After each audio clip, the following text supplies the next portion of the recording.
Olá! Bem-vindo E bem-vinda ao podcast de Dois a Pais. Neste podcast vamos partilhar contigo as nossas histórias e experiências enquanto indivíduos, enquanto casal e enquanto futuros pais. A intenção do podcast é partilharmos única e exclusivamente a nossa verdade através da relação que temos vindo a construir. Desejamos que te possa inspirar a atraires, a construires e a manifestares a relação e a família que desejas. Olá, bem-vindo, bem-vinda a mais um episódio do podcast De Dois a Pais. É verdade, e hoje temos aqui connosco a Kátia. Muito bem-vinda. Obrigada. Nossa conterrânea, também algarvia. E nós quisemos trazer aqui a Kátia para várias coisas. E uma delas é aquilo que se ouve muito hoje em dia dos comportamentos que as crianças têm. E nós, em conversa, surgiu esta questão de que não é só o comportamento, mas também o que está por trás disso. Mas antes de falarmos no tema, eu gostava que tu pudesses apresentar como é que isto surgiu na tua vida, de onde é que vem a tua profissão em si. Ok, então muito obrigada pelo convite para estar aqui hoje. Então vou começar pelo princípio. É isso. Eu sou enfermeira especialista em saúde materna obstétrica e ao longo do meu percurso fui, principalmente quando terminei a especialidade, fui convidada a perceber um bocadinho melhor como é que funciona o corpo. E então, com um problema de saúde. E então, depois de estar numa situação que a medicina convencional não me conseguia responder, procurei as medicinas holísticas, não é? E aí tive ajuda e foi aí que se abriu o outro lado, não é? O juntar a ciência à ciência, que já estava inerente em mim, não é? Pelo meu percurso profissional e académico. A juntar aqui a espiritualidade também, o corpo para além do físico, o mental, o emocional, o energético, o espiritual. E depois, portanto, isto foi muito a seguir, eu quase ter decidido assim, olha, para mim só é válido o que estiver cientificamente comprovado. E eu a seguir levei uma taulada da vida, não é? E obrigou-me mesmo a ir por este caminho. Depois eu tornei-me mãe, não é? Portanto, eu a partir daqui comecei a fazer formações, porque depois de fazer esse percurso de autocura ainda não tinha filhos.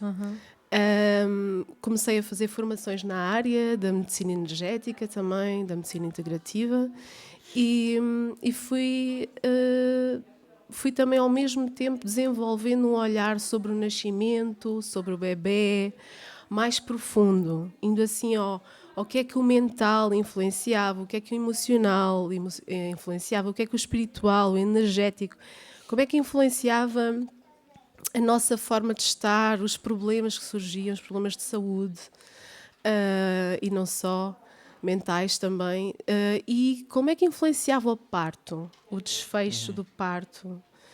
E nesse percurso conheci várias pessoas internacionais, a Barbara Harper, que também é muito dinamizadora do parto natural, o parto na água, e é assim muito também holística. E conheci outro lado aqui, mais espiritual, da vinda do bebê e de nós parteiras como guardiãs da vida, deste portal da vida. E sempre me fascinou muito. Depois eu trabalhava num centro de saúde, trabalhei lá 10 anos, eu comecei a ver muito mais para além daquele bebê que estava à frente, não é? E para além daquela mulher, daquela família, comecei a ver com uma profundidade muito grande. Então já me frustrava muito estar onde estava e ter às vezes 20 minutos para atender uma pessoa quando eu já via um mundo ali de possibilidades. E aí comecei a trazer algumas pequenas coisas que conseguia do meu conhecimento e a praticar e a aplicar, a sugerir às pessoas, e as coisas funcionavam. Muito ligado à comunicação, ao vínculo e à comunicação da mãe com o bebê desde o útero. E sempre foi algo que me fascinou muito e eu desenvolvi muito o meu trabalho por aí, porque eu também descobri que o bebê, a criança, é muito mais para além daquilo que é visível. E então aí eu depois fiz rebirthing. Eu antes de fazer rebirthing já tinha acedido Mas parece que as coisas foram sempre assim aparecendo na frente, não é? Tipo, eu fazia uma questão, quase assim uma questão mental ao universo, mas porquê que isto é assim? E aparecia qualquer coisa que me trazia a resposta, não é? Eu quero um caminho para a resposta. E nesse caminhar eu fui vendo então o bebê de uma forma muito profunda, o que é que estava ligado com um comportamento que tipicamente consideram normal num recém-nascido, e eu digo que é normal estes comportamentos, né? Como o bebê precisar de muito contacto, estar sempre ao colo, ou se querer sempre estar na mama, se estiver a mamar, não é? É normal para uma sociedade onde nós já não estamos habituados a receber ou a ver, contactar tão frequentemente com bebés que vêm de uma mãe que passou uma gestação completamente tranquila, não é? Sem stresses nenhuns, ou quase nenhuns, que não teve a sociedade a pressioná-la, a exigir, a puxar por ela, né? Entidades patronais a puxar por elas, e em que se resguardar é quase ela sente aquilo como uma incapacidade. Eu passei por isso, eu senti isso quando estive grávida da primeira vez, até eu senti muito na pele todas estas coisas. E nós não estamos acostumados a ver o oposto, não é? Bebés que passam por partos traumáticos, a grande parte deles pode não ser aquele trauma evidente, mas há experiências que marcam muito, mais até do que está cientificamente comprovado, que isto é uma coisa difícil de comprovar, mas eu consigo vê-lo pela minha prática clínica, quando eu aplico algo que está relacionado com algo que eu notei que podia ter relação e aquilo funciona. Não é? Então, eu consigo ver essa relação, apesar de não estar tudo comprovado, embora agora a neurociência, a epigenética tenha trazido muita informação, há coisas que eu observo. Ok? E é isso que também trago um bocadinho aqui. Então o meu percurso foi um bocadinho isto, foi ir percebendo que há algo mais, e que começa dentro do útero, na vida intrauterina, que é tão importante. Eu logo comecei por valorizar o parto, achava que era mais o parto que impactava muito, e depois fui percebendo que não, há outras questões na gravidez que são igualmente impactantes e às vezes até interferem no desfecho do parto, da forma como vai acontecer tudo. E, entre outras coisas, não é, acabamos de falar, mas o meu percurso foi muito este, foi o perceber que, ok, agora já fiz tudo isto, já entendi tudo isto, e agora não posso continuar aqui neste lugar, porque este lugar, o Centro de Saúde, não me permitia eu explorar tudo isto e ajudar as pessoas desta forma mais profunda. Certo. Então eu saí e criei a Gerar Amor, e comecei então a desenvolver trabalho com as mães e com os bebés. Eu trabalho muito aquilo que se passa na criança, no bebé, a partir das mães, do que as mães sentem, do que as mães viveram, que sentiram, e por vezes, quando é necessário, também o pai. Ok? Nem sempre é necessário, dependendo das situações que encontramos. E nessa tua experiência enquanto mãe, tu sentes que ainda te trouxe vontade de procurar mais, né? Ou seja, a gravidez dos teus... Tens 3 filhos, não é? O parto, o pós-parto, né? A relação da questão dos irmãos, das idades. Ainda bem que falas nisso, porque eu costumo dizer que a minha primeira filha vai fazer 11 anos para a semana. Tão linda que ainda esta semana me dizia, não sei porquê, mas nesta altura do ano fico sempre mais sensível. E eu, pois é. É o parto, está a chegar a data do parto dela, que foi a minha escola, não é? Foi o que me impulsionou, porque eu tinha muita teoria e eu depois questionei muito, porque é que eu com tanta teoria e sendo especialista em saúde materna, as coisas aconteceram desta forma, que eu vivi um parto traumático com ela, e de muitas horas, foram 36 horas de trabalho de parto, e todos os desafios que eu tive com ela, desde a gravidez, depois permitiu-me trabalhar em busca de respostas, mais uma vez, e eu sinto que é muito o que me permite trabalhar também com as grávidas, hoje em dia, na preparação para o parto, preparação psicoemocional para o parto e para a vivência da maternidade, sendo o primeiro e segundo filho, mas também com aquilo que ela me ia trazendo, os desafios, que as pessoas diziam que era normal, e que aquilo não... Para ti não era? Não, aquilo para mim não me soava, eu sentia que eu precisava de continuar a buscar. Nunca de um lugar de não aceitação da minha filha como é, mas de isto não faz sentido. Há qualquer coisa aqui que tem que haver uma razão para esta criança não estar a expressar a sua natureza plena, daquilo que eu aprendi, não é? Aquilo que eu sinto que é a natureza, a essência da criança, não é? Que é curiosidade, é gentileza, é amor, é a busca por saber mais, não é? É diversão, é alegria. é calma, alternando com agitação normal da infância, mas aquilo era um exagero, era demasiado em termos da agitação motora. Então, houve muitos desafios, inclusive a de sono, que eu, conforme fui-me tornando a mãe que sou hoje, não é? Que fui percebendo e depois ia aplicando com ela foi Cobaia. a minha cobaia, ia aplicando também com ela os conhecimentos e as coisas funcionavam. Isso levou a uma grande transformação em mim, sobretudo. Eu fui-me transformando muito, eu fui curando muito a minha criança interior, as minhas faltas, também através daquilo que eu fui trabalhando com ela. E claro, 3, está aqui uma grande escola, não é? E sentes diferença entre o primeiro, o segundo, o terceiro, de comportamentos? Muito, também? muito. Eles foram todos gestados em contextos diferentes. Eu não sabia tudo isto na primeira, não é? Sabia muita coisa, mas não tudo. E ainda hoje não sei tudo, obviamente. Mas o stress todo que eu vivi, muitas situações mesmo desafiadoras da gravidez, também vivi dos outras. A que teve menos foi a Aurora, a última.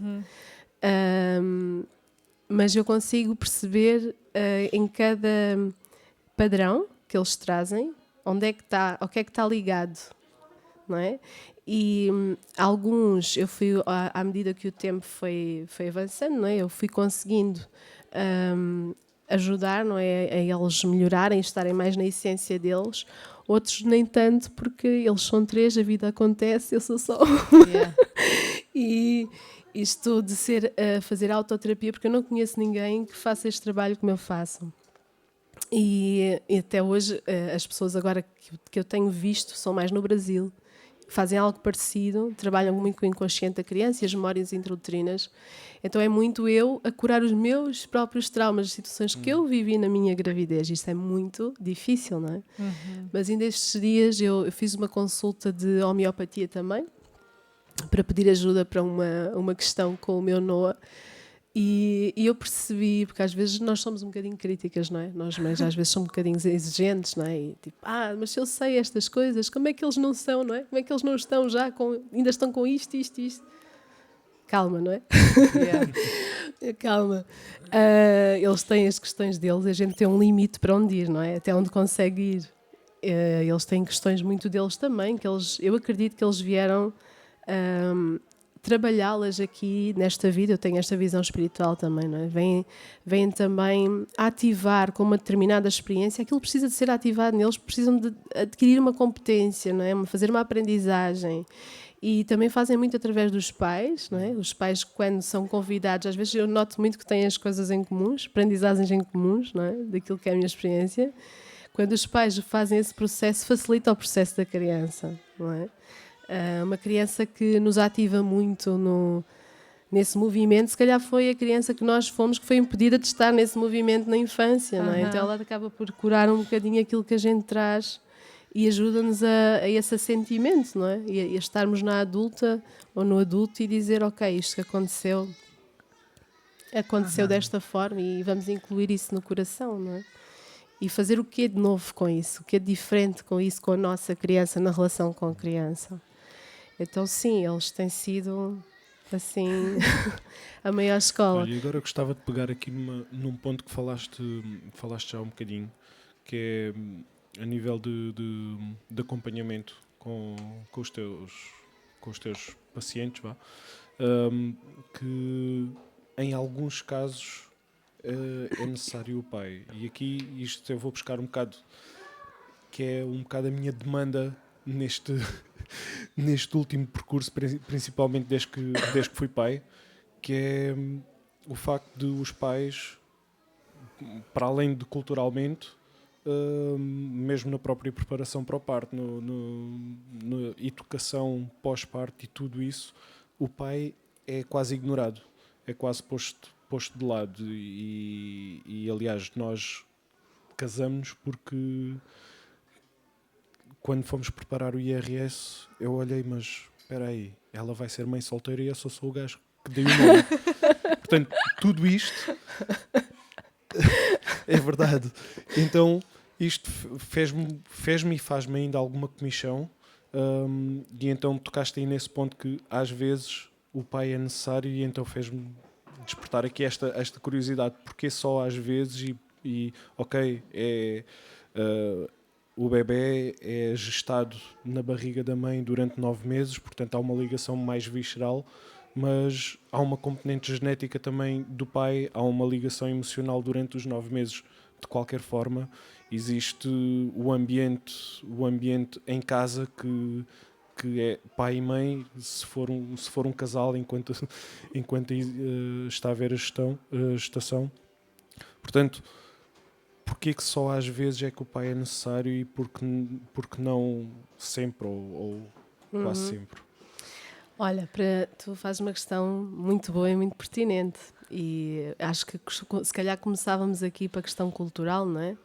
Porque antigamente os pais, portanto, os bebés nasciam, os pais ficavam à porta só, não é? Sim. Portanto, a participação tem sido algo que tem sido vocês a solicitar muito, e as mulheres também a solicitar a vossa presença, trazer-vos, não é?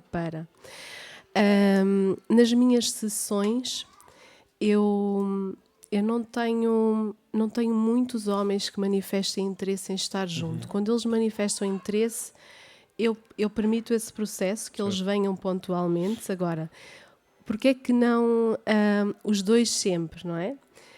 Porque várias razões. Primeiro, há um processo que nós fazemos com a mãe, como tu disseste bem, o bebé esteve no útero e esteve a crescer com o ambiente materno que envolve o pai, portanto, no relacionamento com o pai. Tudo aquilo que a mãe foi sentindo do próprio relacionamento com o pai, a criança esteve a captar, esteve a perceber. Ela não entende as coisas assim com palavras, ok? Entende porque há neurohormonas que se formam, há emoções que a mãe vai sentindo, há eventos que provocam mais adrenalina do que outros. E o que a ciência diz é que isto atravessa a placenta e tem efeitos no bebê. Ele registra isto no físico dele. E isto pode condicionar a expressão do stress, a forma como ele se regula ou não regula, tem mais ou menos dificuldade de se regular perante determinadas situações, a personalidade, portanto, não é? E a forma como se relaciona com o mundo e com os outros e com a família também. A personalidade. Então, isto é um fator. Muito do que nós trabalhamos do comportamento da criança, não tudo. Portanto, estás a tocar num aspecto super importante. Mas há uma parte, isto é assim, vamos em degraus. Okay? Há aqui uma parte que tem a ver com a história em comum com a mãe do que foi vivido no útero e percebido pela mãe, porque é o que ela percebe, a forma como ela sente tudo, que ela vai transmitir. E não aquilo que é até verdade. Ela se interpreta algo da realidade como um abandono, que pode não ser a verdade, o que está realmente a acontecer entre a dinâmica do casal, a criança está a captar o abandono. Então precisamos de ir a esses momentos da gravidez e cuidar daquilo que a mãe sentiu, e cuidamos na mãe também. E onde é que isso está na mãe? No corpo. O corpo guardou. O corpo guardou essa emoção, essa energia que muitas vezes é um trauma. E é um trauma, nem sempre, por exemplo, se ela sentiu abandono, não quer dizer que aquela situação que ela viveu na gravidez fosse traumática, mas já ativou uma memória traumática. Então fez uma retraumatização, muito provavelmente, e foi sentida dessa forma. Tudo isto gera hormonas de stress, não é?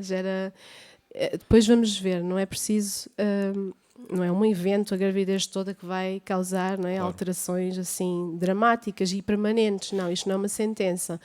O pior é mesmo manter esse estado a gravidez toda, estados depressivos, estados de stress constantes. Não é? As situações que eu tenho mais, TDAH, por exemplo, têm a ver com situações de stress constante na gravidez que a criança, não é, absorveu. E está provado cientificamente. Essa é uma parte, é por isso que nós trabalhamos muito com a mãe. Mas há um nível em que nós terminamos o trabalho com a mãe, porque foi tudo cuidado o que estava a acontecer, o que teve a acontecer, não é? Esse acontecimento, situações que o bebê estava a expressar, e eles são muito lindos a expressar, eles expressam às vezes em brincadeiras, trazem aquela questão específica que aconteceu lá na gravidez, enfim, Quando já tratamos toda essa parte, libertamos o trauma na mãe, no bebê, né? Porque depois eu faço uns guiões em que a mãe trabalha com a criança durante o sono sobre os eventos que aconteceram na gravidez com uma linguagem específica, em uns termos específicos. Depois disso há o resto que tu estavas a falar, que é qual foi o contributo do pai nesta situação? Por exemplo, em relação ao sexo. Imagina uma criança que a mãe sentiu ok este sexo, deste bebê, mas o pai não. Ou que a mãe aceitou bem logo a gravidez, mas o pai não. E sentiu aquilo tipo, eu agora vou ter que desbravar, mudar de país para arranjar mais dinheiro. Estás a perceber? Então, o que aquilo moveu no pai, isso também vai influenciar a criança. E se há... Claro que nós podemos ser assim perfeccionistas e... O ideal para mim seria esse, sabes? Assim, vamos cuidar de tudo o que ficou e vamos ressignificar e trazer à criança a verdade realmente, não é? O que é que o pai sentiu, não foi do género... Não foi, neste exemplo que eu dei, é do género assim, a criança pode reter algo como eu representei, a minha vinda representou muito esforço e sacrifício e abandono do pai, porque ele teve que ir embora. Okay. Não é verdade? Certo. Não é? Foi por amor, pela família, por medo de não conseguir vencer aqui, que foi para... E outras coisas que a gente nem sabe, não é? Estou a mandar uma hipótese aqui para o ar. Teria que ser específico e ver cada caso. Nestas situações precisamos de ir ao pai. Eu tenho crianças que eu digo mesmo, não, nós precisamos trabalhar com o pai, porque é o pai que está a influenciar muito aquela autoestima daquela criança, por exemplo. Depois, até aos 7 anos, eu trabalho muito exclusivamente com a mãe. Quando passa dos 7 anos... é mais, a criança liga-se mais ao pai, ok? É muito inconsciente materno que vem até aos 7 anos, tudo o que vem da história da mãe, nem sempre é tudo assim, ok? Já tenho encontrado situações, mas regra geral é quase sempre materno. Mas há outras situações que não, que vem a história do pai e aí às vezes sou intuitivo, outras vezes é pela história mesmo que a mãe conta e às vezes a mãe está muito focada no pai, e o pai isto, e o pai aquilo, e ok, o pai tem que vir. Okay. Não é? E temos de trabalhar a relação com o pai. E é como dizes, se eu estou a ensinar, porque eu não faço só parte terapêutica, vou ensinando também a algum que é do meu conhecimento, outras vezes em caminho, sobre parentalidade consciente, não é? Como cuidar a criança, como trabalhar com a criança, o que se dizer, o que não dizer, como não agir, como agir. Se eu estou a trabalhar só com um, vamos muito mais devagar. Claro. É mais difícil. Se eu tenho os dois, espetacular. É o ideal. Só que a minha experiência não é ter esses pais assim interessados e que pode estar a mudar. É a tal questão cultural, não é? Um bocado, os pais ainda se sentem muito... Para já, acho que pelo facto de serem um bocado... se sentirem um bocado de fora por todo o processo de gestação, do processo de parto. Ok, agora podemos estar presentes para o parto, mas... Como, não é? Tudo isso e todo o processo, não é? Eu felizmente consegui acompanhar na segunda gravidez, consegui acompanhar o curso de preparação para o parto e até estavam lá alguns pais, o que é fantástico. E o próprio professor, enfermeiro, que estava a fazer o curso de preparação para o parto, mesmo ele falava que não existe, devia haver pelo menos um módulo para preparar o pai, e nem isso há.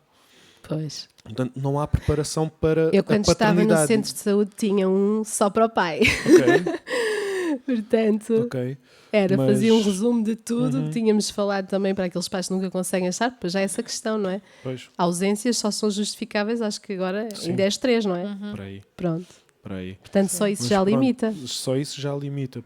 Portanto, tudo isto, o pai acaba por ficar um bocado de fora da criação, da gestação, e depois de repente aparece um bebê que nem sequer está preparado para isso e de repente é um grande choque.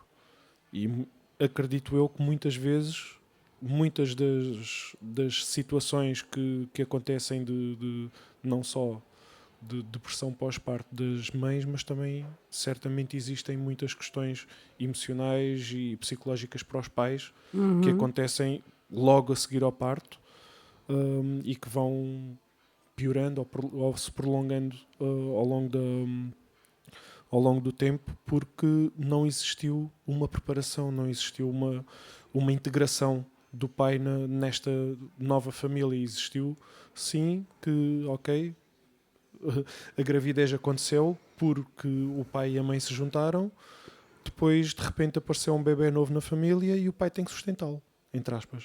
Né? Isto é muito cultural, é assim que as coisas existem, e é esta a realidade de 90%, talvez, se calhar até estou a mandar para baixo, das famílias do mundo. Né? E acho que faz efetivamente muita falta haver uma maior ligação, uma maior integração do pai desde o início. E foi um bocado por aí a minha pergunta, por eu não conhecer também o teu trabalho, né? E mais por aí a minha pergunta de porquê não o pai tanto, mas faz sentido se é a questão da fisiologia que passa para o bebê intrauterino. Ok. É, mas trazer o pai traz muita força. Traz muita força. Eu noto que a evolução é mais rápida. Há Certo. outras coisas que se abrem na criança, de autoconfiança e tudo, quando sente essa força e o envolvimento do pai. Quando não o tenho, eu noto uma diferença muito grande. É muito solitário para a mãe também. Sim, sim. Mas acho que o que falas também tem muito a ver com o coletivo, sabes? E o coletivo masculino, não é? Sim, e, sim, sem e dúvida nenhuma. o que eles entendem sobre estar num parto, sobre ser pai, não é? Tudo isso está a ser ressignificado Sim, sim, nesta sim, sim, geração, não é? Sim. Eu acho que a sensação que eu tenho é que o homem agora quer estar mais presente, quer ser um pai diferente e mais presente, mas ainda não sabe bem como, porque ainda Exato. tem muitas lutas dentro de si, não é? E também me faz todo o sentido, portanto, a mulher, quando é mãe, se torna mãe, as dores dela, da criança dela, quando nasceu, quando a mãe esteve grávida dela, são ativadas, as do pai também. Sim. Todos nós, quem presencia as parteiras também, quem presencia um parto é tocado nas suas dores, Certo. nas suas histórias, nas suas memórias daquilo que foi o seu próprio nascimento. Todos, ninguém escapa, só que é inconsciente, ninguém está... Não é? Se não houver alguém que vai dizer, olha, isto que tu estás a sentir está conectado com isto. Será que é? E tu vais perceber no corpo se é ou não. O corpo diz sempre a verdade. É muito interessante. E tu falas penso que te referias também à depressão pós-parto, que também existe nos homens. Eu sinto que os homens também são mais fechados para estes temas, não é? E a saúde mental também é de todos, não é? Portanto, não é só das mulheres e não são só elas que, por causa das hormonas, são levadas a esse, não é? Não é só as hormonas. Eu tenho uma opinião sobre a depressão pós-parto um bocadinho diferente, desse lugar para onde a mulher vai depois de ter um bebê.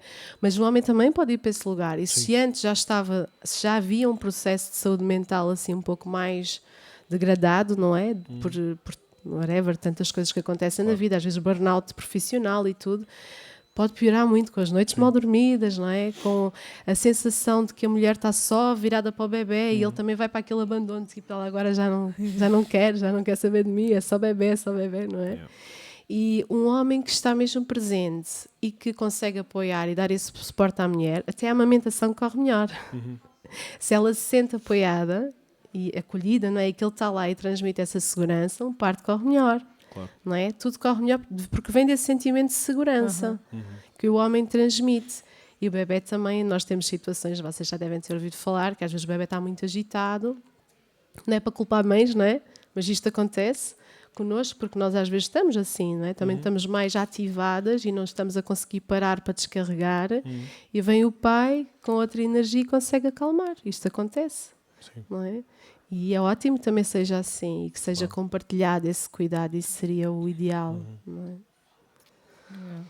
Sim, eu sinto que também é importante conhecer estas histórias de pai e mãe da família e agora saindo deste lugar de pai e mãe e indo para um lugar de cuidador, educador, auxiliar, as pessoas com quem também trabalham com crianças, com bebés e que muitas vezes eu trabalho com centenas de crianças durante a semana. Através das aulas de yoga, de alguns exercícios, eu consigo perceber quem são, sabe, inconscientemente, quem são aqueles bebés que precisam de mais colo, de mais atenção, de mais carinho, e quem são aqueles bebés que vêm seguros de casa. E eu só estou com eles meia hora por dia. Mas isto é perceptível em alguns exercícios que nós vamos fazendo também de yoga. E nós temos aqui, eu sei que temos gente curiosa para este episódio, que é, nas escolas, nas creches, lidar com estes sinais das crianças. Ok, se calhar educadoras não conhecem de forma assim íntegra a história, né, do pai e da mãe, esta ligação que tu consegues fazer e assimilar. Mas se calhar consegue-se dar algumas dicas para lidar com crianças. Tenho assim alguns episódios em mente, sei lá, de comportamentos entre mordidas, bater, puxar cabelos, esses casos mais específicos.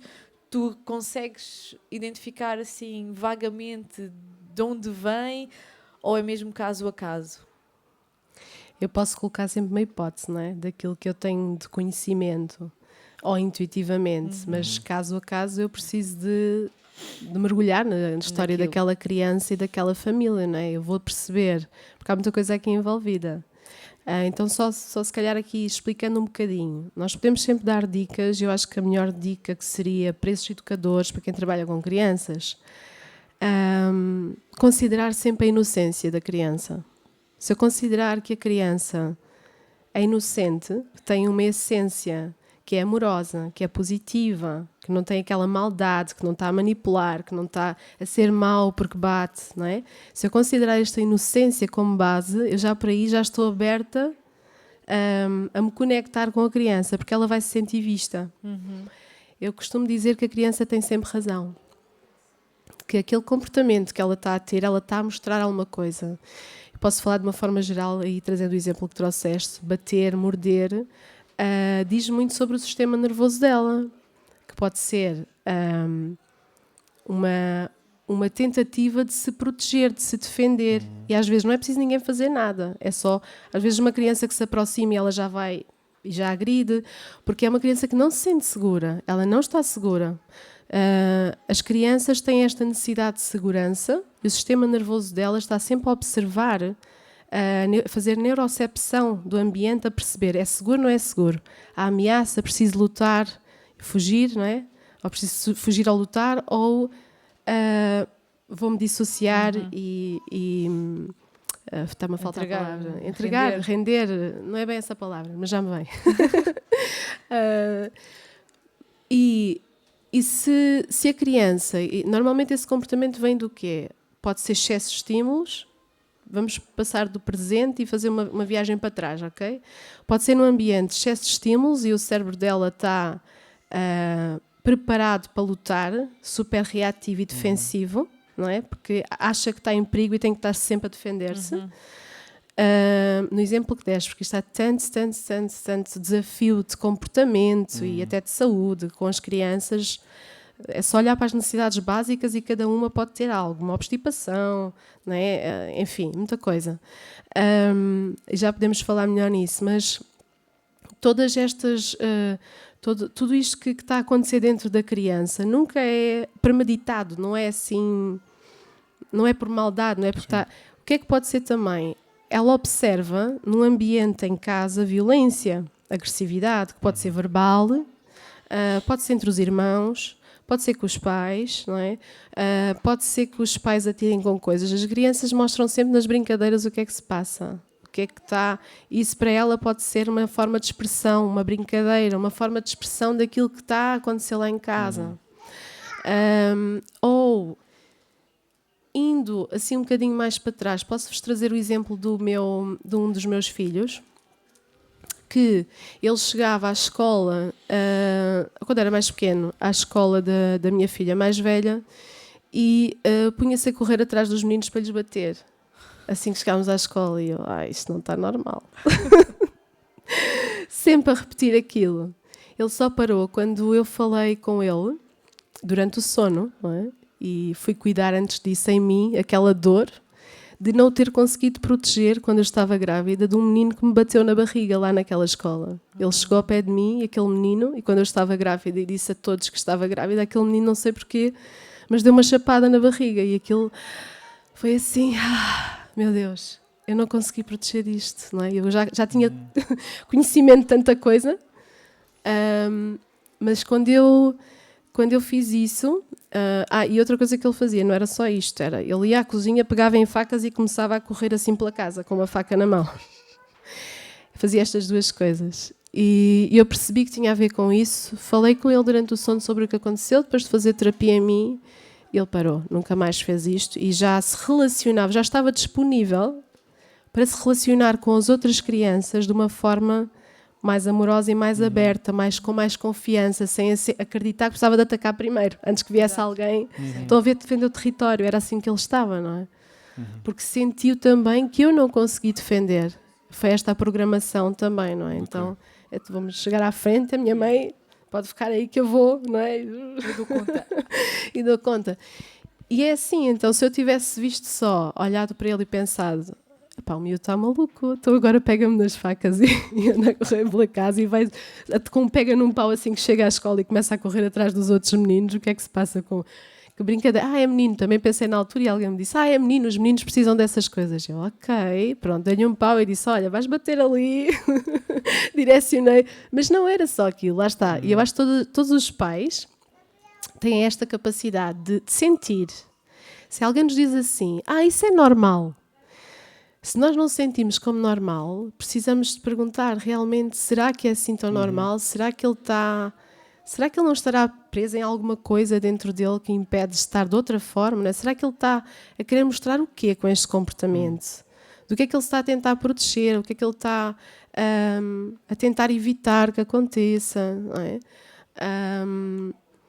Enfim, tenho N exemplos destas situações, mas como é muito complexo, porque eu acho que até cada desafio, mesmo que as educadoras encontram, precisava de ser olhado e trabalhado com elas, porque também ativa a dor delas, da mesma forma que ativa a nós pais. Coisas que acontecem, por exemplo, uma criança bater noutra. Era uma coisa, entre irmãos, uma coisa que me ativava muito a mim. Ativava-me imenso eles querendo bater um no outro. Eu ficava desregulada até eu perceber e cuidar desse espaço em mim. Eu desregulava muito e piorava a situação, porque eles já sentiam, aquilo ainda pegava fogo. E com as educadoras é a mesma coisa, porque nós temos também as nossas dores de infância e são trazidas para esse contacto com as outras crianças que é tão especial. Né? E é uma oportunidade a gente crescer também e ir cuidar desses lugares dentro de nós. Para começar, seria isso. Seria abrir-nos a ver porque é que não está a haver segurança, de onde é que vem essa insegurança. E para não falar em questões sistémicas, porque eu falei aqui de algo que vem do útero, pode vir de uma concepção, pode vir também de questões sistémicas ligadas à árvore genealógica, a traumas que foram vividos antes. Por exemplo, eu tinha um menino também assim muito agressivo e opositor, muito opositor, assim uma coisa demais, era muito difícil, fazia umas birras daquelas sempre constantes, né? Fazer birras é normal. Não é normal o excesso, a intensidade. Aquela mãe sentia aquilo como isto não alguma coisa se passa aqui. E o que é que os pais sentem normalmente? Desconexão. Sentem que há algo que os impede de conectar àquela criança. Isto para mim é uma bússola logo. É tipo, olha, se está a sentir isso, é preciso olhar onde é que o vínculo foi interrompido. Onde é que lá atrás, começando pelo útero, esta situação, por exemplo, que eu estou a partilhar, tinha a ver com uma experiência de infância da mãe, a história de infância da mãe com quem ela foi criada. A gente trabalhou isso, foi uma sessão, essa situação, e a criança mudou logo e era sistémico, era trauma transgeracional, que estava ali, que ele trazia aquilo nele. Depois outra questão, acho que é interessante, por causa aqui, ainda pegando aí na questão sobre o homem e a mulher, virem os dois trabalhar, a mulher, a mãe, tem o ADN dela na criança também. É diferente do pai. As células da mãe estão dentro da criança, estão alojadas nos pulmões, no cérebro, em vários órgãos. E as células da criança, o ADN da criança, também estão na mãe, no cérebro da mãe. Então, como o ADN tem uma capacidade de ser emissor e receptor de informação, aquilo que é trabalhado num está a ser mexido no outro, está a ser mobilizado no outro. É diferente do pai, porque o pai, sim, ele tem metade do ADN do pai e metade da mãe. Aqui é diferente, estamos a falar de células. Há conteúdo celular, mesmo células que contêm ADN na criança e da criança na mãe. Por isso essa ligação assim especial e profunda que existe é única aqui da díade mãe-filho. Ok? E cada um tem igual importância. E eu trabalho muito com isso, né? E por isso é que eu vou trabalhar o que está na mãe e vejo o efeito naquilo que acontece na criança. Yeah. E crianças, como é que agora se chamam, né? TDAH, sim. Aqueles com déficit de atenção e hiperatividade, não é? Estou a ouvir? Sim. Os hiperativos, chamados assim, dentro de sala, que isto é um problema também para muitas pessoas, e isso traz alguns sinais, algumas direções, sinais, tipo, entre aspas, de o que é que eu posso fazer com esta criança, como é que eu posso ajudar a melhorar. Isso aparecem-te casos assim? Sim, aparecem-me casos assim. E eu até tinha colocado aqui um certo limite de só trabalhar com crianças até aos 7 anos e tema que precisa de crianças mais velhas e que funciona igualmente, mesmo o método. O trabalho funciona igualmente. Claro que a gente trabalha também comportamentos, né, com os pais e com a criança e damos estratégias para a criança, e a mãe trabalha com a criança e o pai também, para a criança conseguir também melhorar. E aqui é multidisciplinar, eu recomendo que seja uma intervenção multidisciplinar se são crianças assim mais velhas. Mas nestas situações o que é que está a acontecer? É mais da mesma situação, que é sistema nervoso hiperalerta. Houve alguma coisa lá atrás, ou que se mantém, ou foi um episódio único, ou que se mantém, que pode ser do ambiente, discussões, um cuidador que tem um vínculo inseguro com a criança, que não é responsivo ou que reage sempre com gritos, que não faz reparação, que não está assim tão presente, a criança vive muita ausência, tanto de um pai como do outro. Portanto, tudo isso pode desregular o sistema e pô-lo hiperalerta, não é? Então ele vai... É um sistema, é um cérebro que aprende, cria esta resposta naturalmente nele, de sobrevivência. Ele aprende a perceber como é que está o ambiente e não consegue focar numa tarefa só, porque o cérebro está sempre a receber estímulos e a analisar, não é? E a perceber se é seguro, se não é seguro. Então trazer essa criança para a segurança é trabalhar com os pais.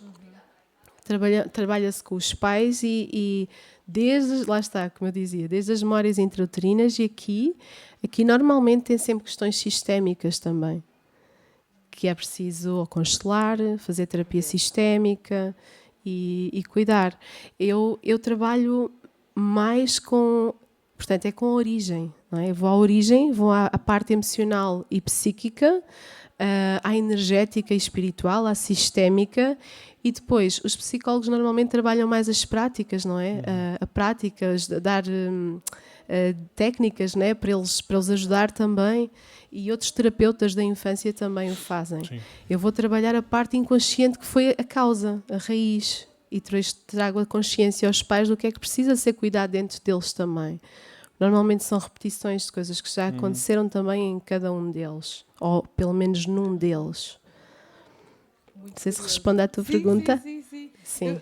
Eu acredito que isto é importante de se falar, de se observar e de partilhar cada vez mais também com os pais, principalmente quando são pessoas que estão a educar, não é? Os filhos dos outros, digamos assim, mas estão efetivamente preocupados com o que está ali a acontecer. E eu acho que isto é importante. Sei que é um trabalho, não é, duro, aqui com uma batalha dos homens chegarem em posicionamento perante tudo o resto. Eu sinto que este trabalho também é gradual e com o tempo também se calhar vai chegar lá. E por isso é que também estamos aqui, não é? Assim, malta da educação que precisa de mandar estes podcasts a alguém. Por exemplo, eu às vezes, até comento com educadoras, com auxiliares, alguma coisa, né? Pergunto comportamentos normalmente no dia-a-dia da criança e percebo, né, que a minha intuição afinal estava correta. E eles respondem, mas como é que nós vamos dizer isto ao pai e à mãe? E eu percebo porque é difícil e eu digo, podem assumir a minha culpa. E que eu perguntei isto ou aquilo e que pronto, que elas já repararam se os pais têm alguma ideia sobre o que é que se passa. E às vezes também é muito físico, né? Tipo, as questões do crânio, quando os bebés são mais pequeninos, né? A plagiocefalia, a cabeça assim diferente, tensões de contraturas, Sim, né? sim. Tudo isso eu vou falando. E depois a parte emocional dos comportamentos que se vão tendo. Sim, isso então é acho super que tocaste em importante. coisas muito importantes. Acredito que para quem está aqui, quem nos ouve, que acredita cada vez mais é passar também esta mensagem. E é como uma doença, tu não podes chegar ali, dá-me isto, então tome isto. Né? Toma e passa, mas depois não passa, vai ficando, se não for já a origem e a causa. Eu acho que é muito importante nós nos questionarmos e não é não aceitar a criança como é, mas é ir procurar respostas, não é? Procurar noutros lugares. Às vezes tenho tido crianças que chegam, que já fizeram um percurso já longo, com outras terapias, e não se vê assim muita evolução, e mesmo as crianças pedem para não ir mais onde estavam a ir, não é? Porque eles começam a crescer e a tomar consciência que não está a evoluir, não estão a sentir aquilo que queriam sentir, não é? Não estão diferentes assim. E o trabalho que eu faço, pelo menos o feedback das pessoas, é que há mudanças assim grandes. E não é só na criança, é em toda a família. Porquê? Porque vai à origem, claro. não é? Vai à origem, vamos encontrar mesmo as questões onde elas começaram. E muitos profissionais, mesmo psicólogos, não trabalham com psicologia pré e perinatal, não têm este conhecimento. Isto é algo que acho que era fundamental para toda a gente, toda a formação académica da área de saúde, porque isto envolve tudo: nutrição, crianças com problemas na alimentação, dificuldades, restrições alimentares. Vamos ao útero e vamos ver o que é que aconteceu. Não é que a culpa é tudo da mãe. Claro. Está bem? Não é isso. Há muita coisa envolvida e às vezes estes pequenos desafios, a maior parte das situações se prolongam. Se já tentamos tanta coisa e não está a funcionar, não vamos desistir. Ok? Há ali qualquer coisa. Há outros desafios assim de saúde. Há uns que são mais complicados e que demoram mais tempo. Eles não é todos os casos que chegam de desafios que a gente consegue resolver numa sessão, não é? Nem pensar. Mas começamos a ver mudanças logo. Normalmente começamos. Menos que sejam coisas muito emaranhadas, muito complexas. Sim. Não é? Mas sim. E tu referiste agora da idade, não é? Só trabalhas até aos não, trabalho mais. Agora trabalhas mais, focaste por aí. Sim. Porque eu sinto que também a partir desses 5, 6, 7 anos começam a mostrar outras coisas de forma diferente, porque também o contexto muda. Sim. Normalmente coincide com mudanças de escola, de responsabilidades e não sei se é verdade ou não, aquilo que eu estou a sentir é que pode também isso trazer mais como se fosse um alerta de tudo o que estava encoberto, né? Eu, por exemplo, lembro-me, a minha mãe teve uma gravidez atribulada, um pós-parto atribulado, e eu fui aquela criança que não deu trabalho nenhum. E eu sinto que, claro, se ela já tinha tanto trabalho com tudo o resto, o que é que eu ia fazer? Ia chorar? Não, comia e dormia e assim poupava esse... Tu foste assim, mas nem todos são. Às vezes vão para o extremo oposto, não é? Isso é um extremo que é o tal desligamento que eu te falava do sistema nervoso, e há outros que vão para a luta e fuga. Estás a ver? Que vão mais agitar, chorar muito e pedir muita presença. Vão estar, é aquela criança, desde bebê, que está mais em luta. Luta mais por adormecer, não é? Luta mais até por estar com 8 cuidadores. Parece que desespera se vai para outro colo. Não é?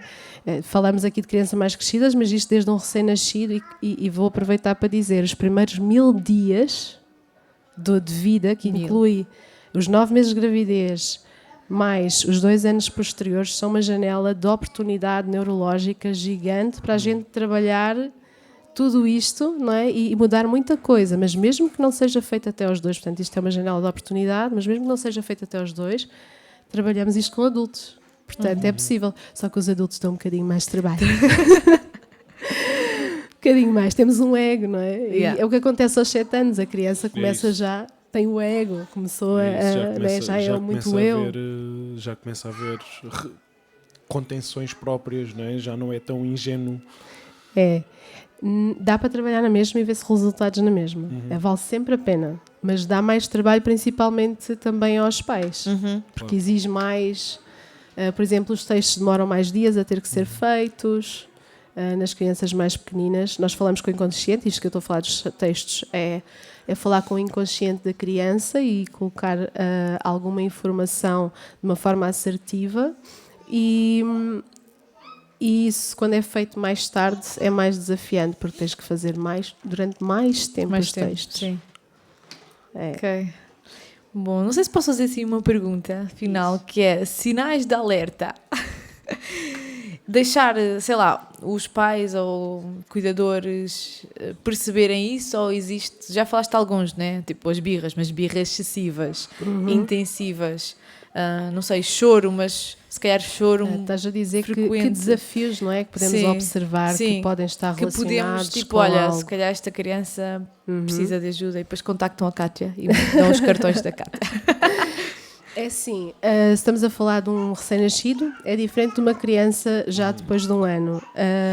Mas há tantos, vou tentar dizer alguns, ok?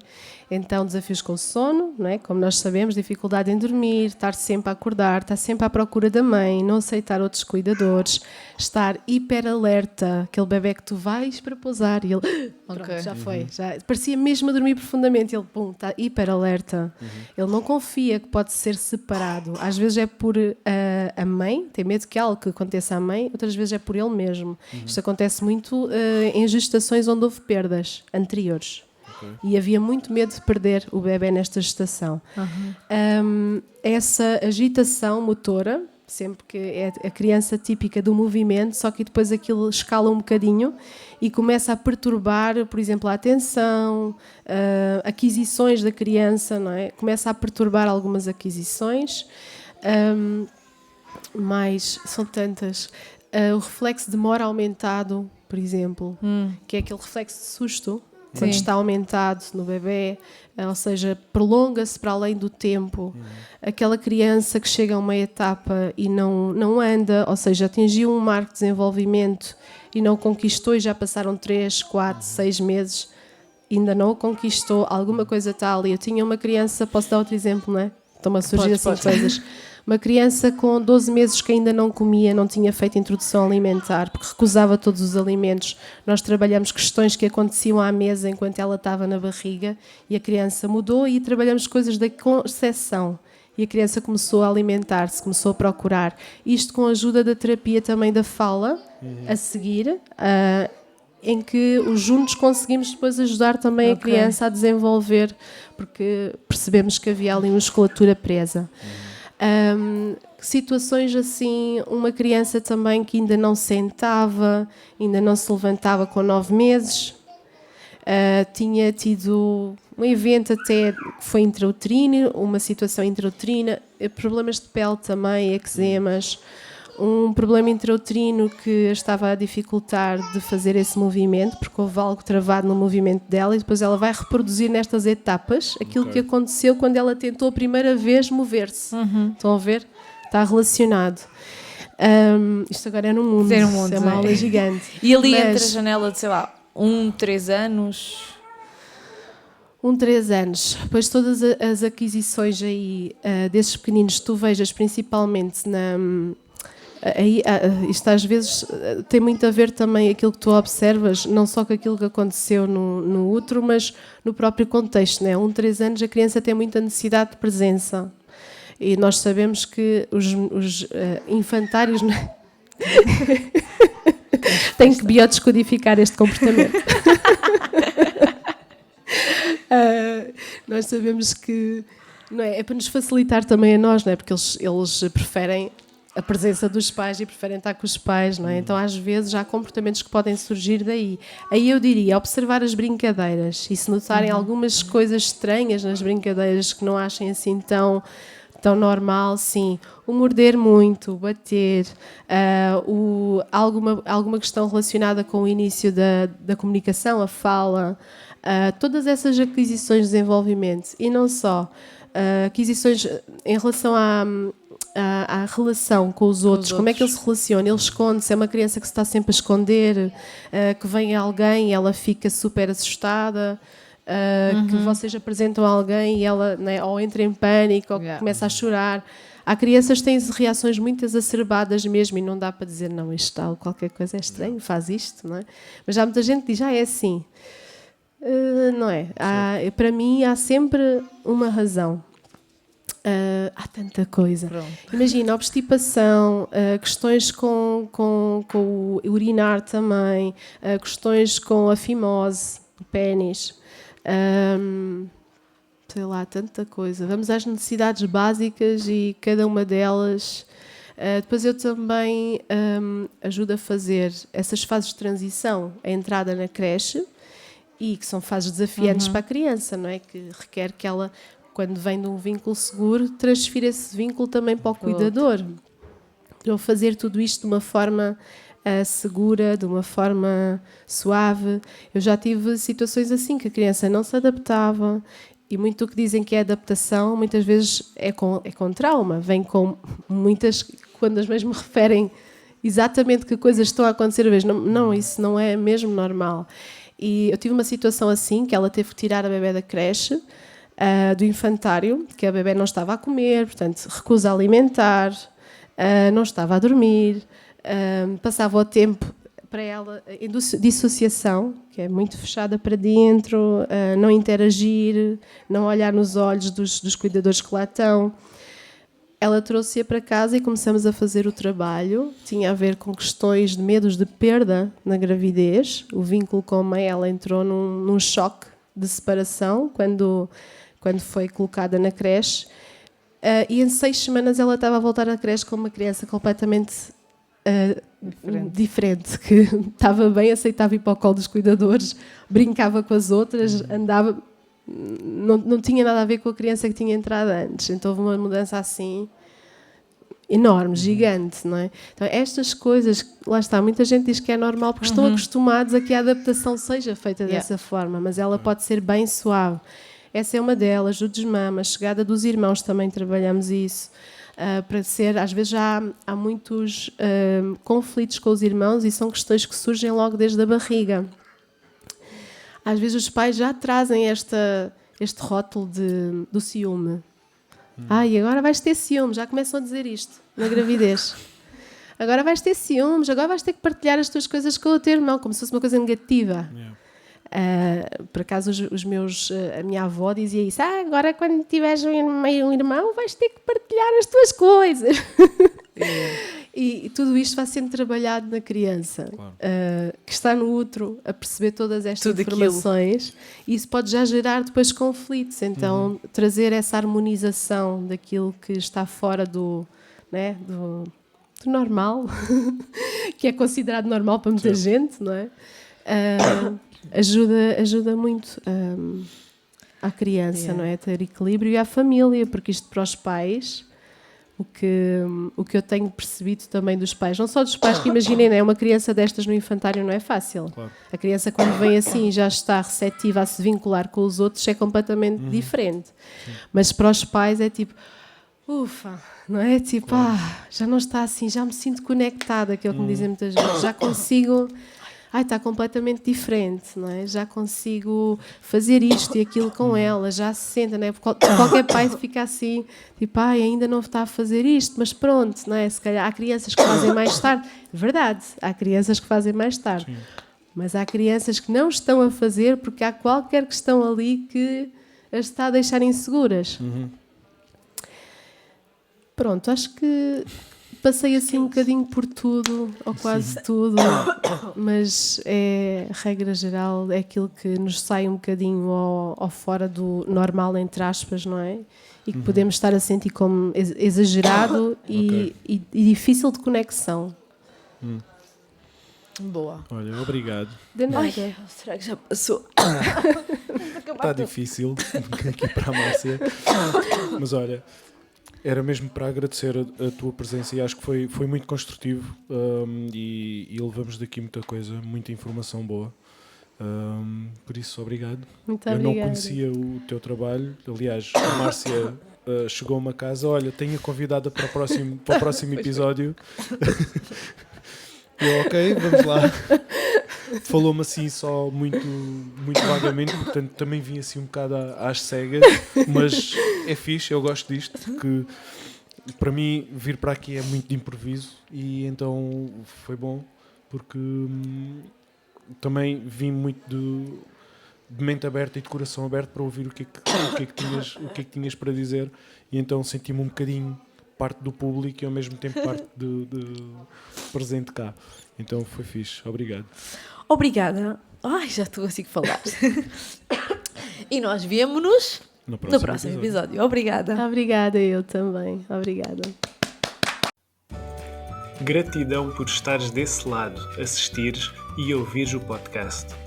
Queremos que saibas que estamos disponíveis para te ajudar no que for necessário. Segue-nos nas redes sociais e partilha este episódio com quem mais gostas. Até ao próximo episódio. Até já!